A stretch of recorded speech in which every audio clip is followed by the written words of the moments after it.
So CPR has worked on the climate change regime for several years now and in several capacities. We've also worked with governments, including the Indian government, and with both the IPCC and the UN climate change negotiation processes, in producing documents and drafting text. As part of the annual calendar of events in Delhi is a COP debrief that we do.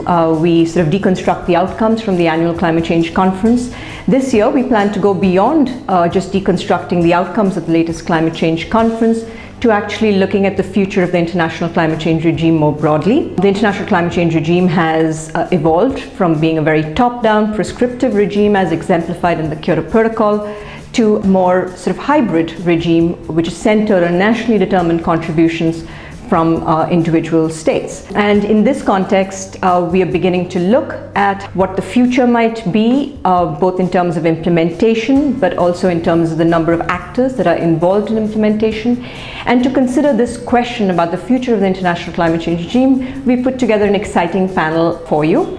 We have Dr. Joanna de Pledge, who is the editor-in-chief of the leading interdisciplinary climate change journal, Climate Policy. In addition, we have Mr. Chandrabhushan, who is the Deputy Director General of the Center for Science and Environment. We also will showcase our own work in this field, in particular looking at innovation and experimentation in the international climate change regime. And the session will be moderated by Ambassador Chandrasekhar Dasgupta, who is the architect of India's position on international climate change in relation to the UN process. So we have an exciting panel for you, and it's an exciting time in the international climate change regime in terms of its evolution, and we look forward to having you there.